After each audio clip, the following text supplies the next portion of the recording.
Halo, selamat datang di Hai Nara, tempat berbagi cerita untuk kamu yang ingin mendengarkan sebuah kisah cinta dan rahasia. Kalau kamu hari ini sedang berjalan di Cornwall City Park di Hong Kong, kamu hanya akan melihat sebuah taman yang tenang, pepohonan yang hijau, jalan setapak yang rapi, anak-anak yang sedang bermain, atau orang-orang yang berjalan dengan santai. Sulit dipercaya bahwa dahulu, di tempat yang sama, pernah berdiri salah satu kawasan paling padat, paling misterius, dan paling kontroversial di dunia. Sebuah kota yang berdiri di antara dua kekuasaan besar, namun tidak benar-benar dimiliki oleh siapapun. Namanya Cornwall City.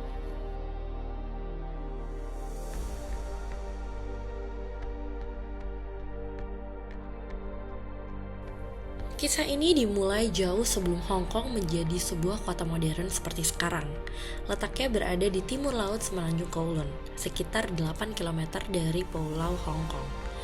Jika kita melihat peta Hong Kong hari ini, kawasan itu tampaklah sangat kecil, hampir tak mencolok. Sulit membayangkan bahwa di titik itu pernah berdiri sebuah kota dengan reputasi yang begitu gelap. Namun, kisahnya tidak dimulai di abad ke-19. Ia jauh lebih tua dari itu. Sekitar tahun 960 hingga 1279 Masehi, tepatnya pada masa dinasti Song, kawasan ini hanyalah sebuah pos penjagaan kecil di pesisir selatan Tiongkok. Belum ada kota, belum ada tembok besar, belum ada lorong-lorong sempit yang gelap. Ia hanyalah sebuah benteng kecil, atau lebih tepatnya pos penjagaan sederhana yang berada di wilayah pesisir selatan Tiongkok.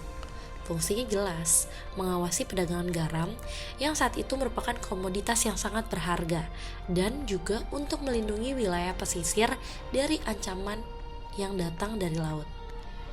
Ia berdiri, kecil, strategis, namun penting. Belum ada yang tahu bahwa di tempat ini suatu hari nanti akan menjadi simbol dari kekacauan hukum. Memasuki masa dinasti Qing, yaitu pada sekitar tahun 1810 hingga 1847, kawasan ini mulai berubah.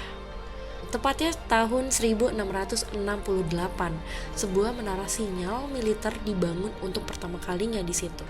Menara itu dibangun sebagai sistem peringatan dini, yaitu mengirim tanda bahaya jika ada ancaman militer yang mendekat. Kemudian, tahun 1810, sebuah benteng pertahanan didirikan di tepi pantai. Tujuannya jelas, mempertahankan wilayah dari kemungkinan serangan laut. Dan puncaknya tahun 1847, kawasan ini mengalami transformasi besar.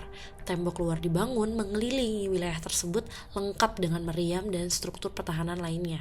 Sejak saat itu, kawasan ini secara resmi dikenal sebagai Zaicheng atau kota bertembok, yaitu sebuah kota pertahanan dalam sistem pemerintahan Kekaisaran Tiongkok.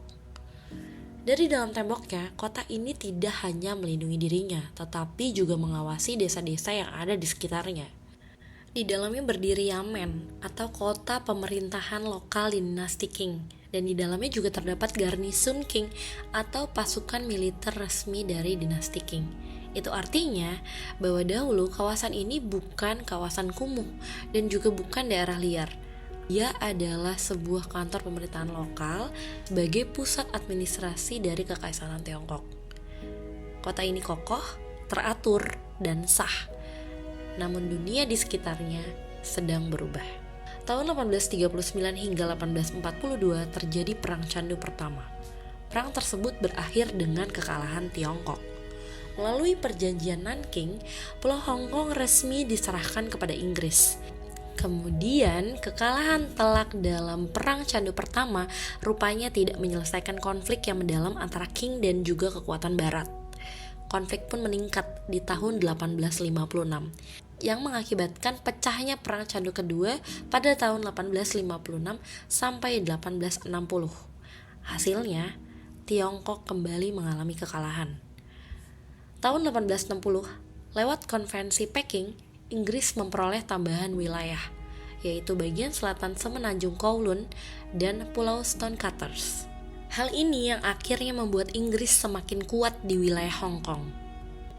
Namun menariknya, meskipun Inggris telah menguasai wilayah sekitarnya, Kowloon Walled City atau kota bertembok Kowloon tetap berada di bawah kekuasaan Tiongkok. Pada tahun 1890-an, jumlah penduduk sipil yang mendiami Kowloon Walled City hanya sekitar 200 orang. Artinya, hingga saat itu, Kowloon Walled City lebih menyerupai markas militer daripada sebuah pemukiman yang padat. Hingga pada tahun 1898, seorang pejabat Inggris bernama James Halden Stewart Lockhart melakukan survei dan pengintaian. Dari situlah diketahui bahwa ukuran fisik Kowloon Walled City memiliki luas sekitar 2,6 hektar, berbentuk persegi panjang sekitar 700 kali 400 kaki. Di salah satu sisinya terdapat tambahan area berbentuk segitiga yang menjorok ke arah bukit. Temboknya menjulang setinggi 13 hingga 23 kaki, terbuat dari batu granit ashlar yang dipotong secara rapi, yang memiliki 6 menara pengawas yang berdiri di titik-titik strategis, dan memiliki 4 gerbang utama, termasuk gerbang terbesar yang berada di sudut tenggara. Secara fisik, kota ini memang tampak kokoh, teratur, dan terencana. Namun, sejarah akan segera mengubah segalanya. Sekitar tahun 1900, Inggris melakukan pemetaan dan survei tanah besar-besaran di New Territories. Namun, Walled City berbeda. Tanah di dalamnya tidak diberi nomor kafling. Bahkan ketika Inggris menerbitkan Block Crown Leases, tanah Walled City sengaja dikecualikan. Terjadi benturan dua sistem, di mana versi King, surat tanah masih diatur dengan sistem tradisional dan legitimasi Yamen, sedangkan versi Inggris berdasarkan peta kadaster dan berdasarkan hukum properti kolonial pada saat itu. Akibatnya, secara de jure, Kowloon Walled City merupakan bagian dari kolonial Inggris, namun secara de facto tidak benar-benar dikelola oleh Inggris. Dan dalam praktiknya banyak sekali aktivitas yang berkembang di luar hukum kolonial. Kowloon Walled City akhirnya berubah menjadi zona abu-abu administratif. Tembok luarnya kini bukan hanya batas fisik, melainkan sebuah simbol keterpisahan politik. Memasuki awal abad ke-20, Kowloon Walled City mengalami perubahan secara besar-besaran. Tepatnya tahun 1912, saat dinasti Qing runtuh. Pemerintah lama, yaitu pemerintah Tiongkok, sudah tidak lagi mengurus dan mengklaim wilayah tersebut. Kowloon Walled City semakin menggantung. Di saat yang sama, ketika Tiongkok dilanda kekacauan politik dan perang saudara, banyak orang-orang dari Tiongkok yang melarikan diri ke Hong Kong. Sebagian dari mereka memilih tinggal di dalam Kowloon Walled City, karena wilayah itu seperti tak bertuan. Tahun 1930-an, jumlah penduduk di Kowloon Walled City melonjak menjadi lebih dari 2.000 orang dalam sekitar 100 rumah. Wilayah itu menjadi semakin padat dan semakin tidak teratur. Tahun 1933, pemerintah kolonial bersama pemerintah Republik Tiongkok berencana menggusur kawasan itu dan menjadikan taman kota. Namun, rencana itu tidak pernah benar-benar selesai. Hingga pada tahun 1941, Jepang sempat menduduki wilayah Hong Kong, dan Kowloon Walled City semakin rusak parah. Bahkan, batu-batu temboknya dibongkar dan digunakan untuk pembangunan Bandara Kai Tak yang lokasinya tidak jauh dari situ.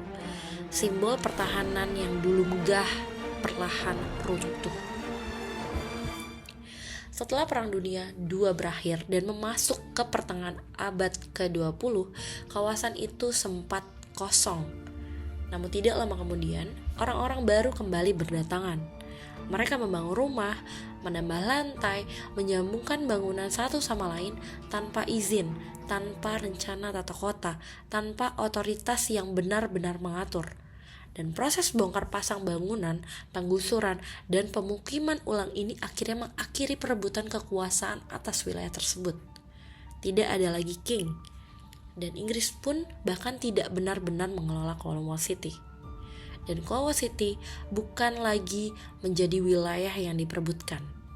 Ia berubah menjadi pemukiman padat yang tumbuh bersama Hong Kong dengan caranya sendiri. Tidak resmi, unik, dan perlahan dikenal sebagai kota tanpa hukum. Sekilas tentang Hong Kong, Hong Kong sendiri adalah wilayah administrasi khusus Republik Rakyat Cina.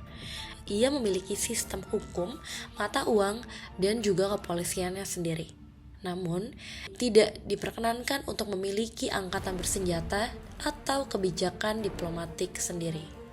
Wilayahnya terdiri dari Pulau Hong Kong, Kowloon, dan New Territories.